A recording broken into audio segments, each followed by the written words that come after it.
Hello everyone and welcome back to the Great Book of Grudges. My name is Nathan and today we're going to talk about Hobgoblins. Mostly because I had a video about this in September and looking back it could be better, not only that but I want to update it with more realistic standards. So without further ado, let's begin. So the Hobgoblins are a race of greenskins which can be found pretty much in the eastern parts of the Warhammer fantasy world. They can be found elsewhere but the main concentration is around the Darklands, the steppes to the north, where Cafe is, and in general, they are a bit of a nuisance. Hell, they're not even trusted by the other greenskins. So when it comes to a lore look at them, they do have their own culture, they do have their own way of life, they do even have their own form of combat. The Hobgoblins focusing mostly on being quite sneaky and a lot of skirmishing combat, lots of fast-moving cavalry. They're even considered to be quite a threat and have their own Khanate, or some people even call it an empire, which should be fairly large. Now, we're all very much expecting for Hobgoblin units within the Chaos Dwarf roster this April, as for both different armies that we did have for the Chaos Dwarfs, this is the original army book way back then, and then obviously the Tamilkon supplement which brought back the Chaos Dwarfs with a new look, both had Hobgoblins. It wasn't a large roster of Hobgoblins, it was pretty much just a supplementary force, you know, some archers, some wolf riders, bolt thrower I believe way back in the day, and you know, just some basic stuff here and there, nothing which you could really call a proper roster, but enough to help out your Chaos Dwarfs. For example, in 8th edition you'd want them there just to be your cannon fodder, or you'd use the Wolf Riders to be a skirmishing unit because skirmish units were completely and horrendously overpowered. Well, if used correctly. And because of that, a lot of people have been saying, and myself included by the way, that we should get Hobgoblins as an FLC race. Which, yes, I do believe is the case. It should be an FLC race, but it shouldn't be anytime soon. The simple reason is because the Chaos Dwarfs are a race pack, and I don't think having two race packs coming out at the same time is going to be productive for creative assembly. While yes, in a perfect world, having two races drop at the exact same time, one paid and one free, would be wonderful and a great way for creative assembly to kind of make amends for, you know, the two droughts that we've had so far. Well, free if you count the end of Total War Warhammer 2. We do have to think about it realistically that race packs obviously take some time to create. This is why we get a race pack, I think it was once every year or a year and a half for Warhammer 2. It was obviously much faster when it was Warhammer 1, but Warhammer 1's quality for the race packs were much smaller. And as we're all aware, when DLC does drop, there are usually some bugs, some stuff happens that causes a little bit of issues. Last thing we need is two races dropping at the same time and doubling any potential problems. Also, the Hobgoblin Khanate is not supposed to look like the Hobgoblins that we know of. This is the thing, right? The Hobgoblins that are part of the Chaos Dwarf roster are employed. You know, forced employment. That type of fun stuff, like when you're working for Amazon. But yeah, that's the Hobgoblins there. The Hobgoblin Khanate, on the other hand, they have their own look because they're supposed to be a faction. They're not actually working with the Chaos Dwarfs either by enslavement or general alliances, though alliances could generally happen because this is Warhammer and weirder things have happened. So if Hobgoblins do show up in the Chaos Dwarf roster, and eventually we do get a Hobgoblin Khanate FLC or DLC or whatever you want to call it, they won't look the same barring, you know, the facial and the actual body construction and stuff. There is obviously a very big benefit here though, which is obviously that if we do get a Hobgoblin FLC or just race pack, we're just going to call it a race pack in general, a lot of the internal rigs, everything to do with the models and so on, a lot of that could just be reused and reshaped to be whatever they need. So essentially just reskinning the potential Hobgoblin units in the Chaos Dwarf roster. I'm saying potential because obviously with how the Ogre Kingdom's released with some missing units, I'm just a little bit panicky. I know it's not the case because obviously it's a pre-order DLC for the Ogre Kingdoms, but you never know. Weird things have been happening with Warhammer 3 with, what, you know, a year of droughts and stuff. And while some people might say that that would be boring just to have reskinned and re-rigged stuff, I mean, look at Bretonnia. Bretonnia was basically just built up of heavily re-rigging a lot of the knight stuff, because that's the main thing of their roster, and this is how it would work for the Hobgoblins too.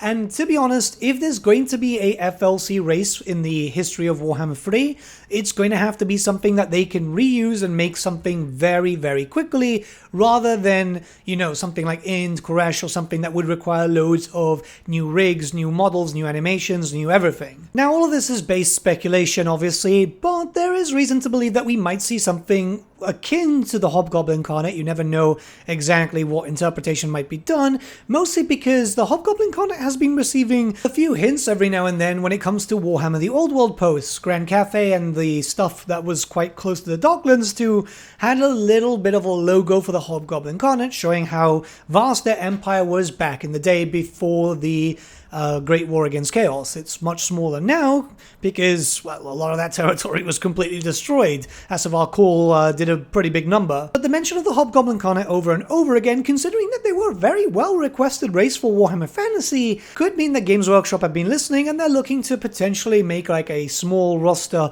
of Hobgoblins through a White Dwarf supplement. You know, these things do happen often when it comes to, well, any setting, really, where you can get rules on a White Dwarf, and it will also have sometimes some ways on how to build some miniatures. And for those of you which, I do see this often, thinking that Warhammer the Old World is not going to affect Total War Warhammer 3, it's already done so. Keep in mind that the designs for Kislev and Cafe ended up in Warhammer 3, so any new races, such as obviously Nippon, Koresh, anything like that, and obviously a potential Hobgoblin army book or supplement in the style of what Kislev had back in 6th edition, well, that would be old stuff coming into Warhammer 3. It's still basically the same universe, it's just earlier in the timeline. This would give Games Workshop enough time to add in some new units, because we do have a decent amount of Hobgoblins, but obviously some Hobgoblin chariots would be nice, maybe some stuff revolving around heroes and lords, because there weren't really, well, there was one lord option, I think, or was it a hero in the Dogs of War book?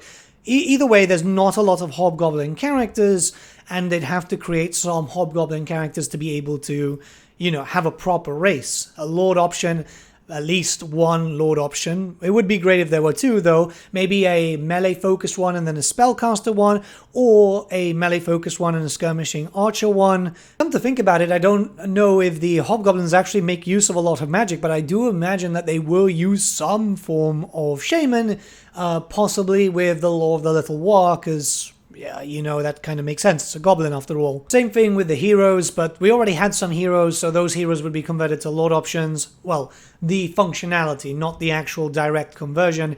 And yeah, you know, chariots would be great, just to have a little bit more there. Some new units could easily be stuff like, you know, a bolt thrower mounted on a chariot to give you a very mobile piece of artillery, which would be kind of cool.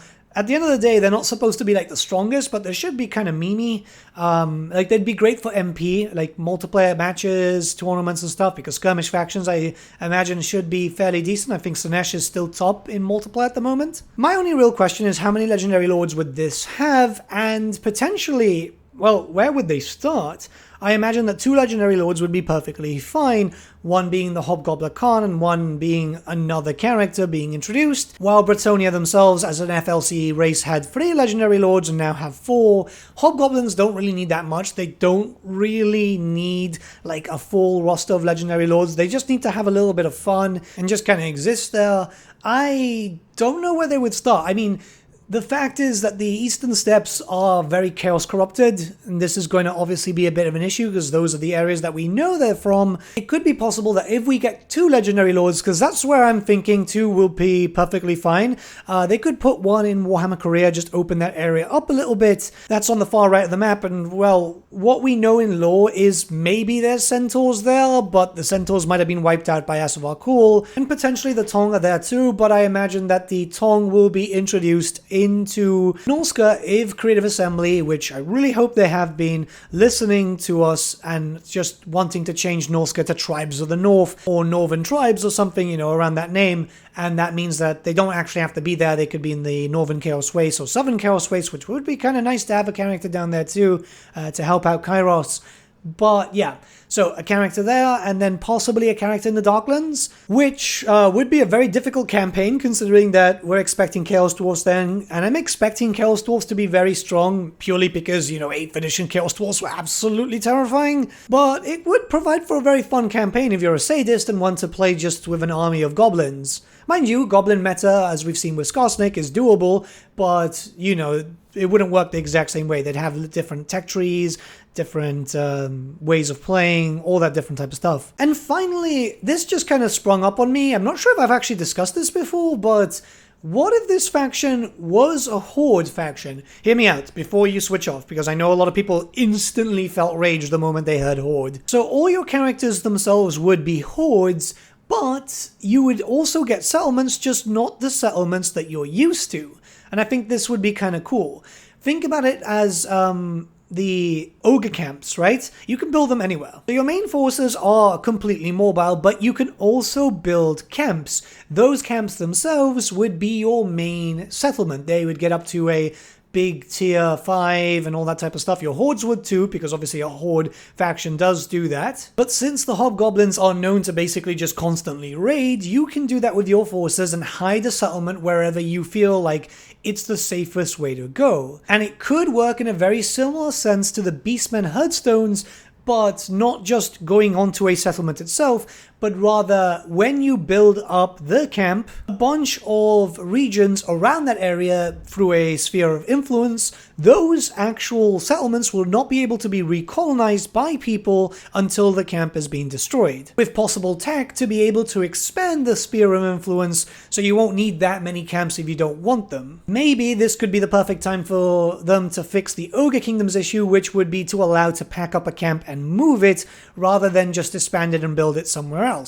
I think that would work out in a massive benefit to multiple factions like that, you know? But again, this is all speculation. If the Hobgoblins do end up as an FLC playable race, I don't imagine it'll be anytime soon. It'll probably be in around a year, 2 years, maybe even 3 years down the line. But it would be great for them to say, look, here's a race completely for free, just because we feel like being nice about it, right? Because let's be honest, would you pay for a Hobgoblin DLC? I wouldn't. I think that if the Chaos Dwarfs end up having some Hobgoblin units and all the same rigging is used and so on, it would just kind of make it devalued.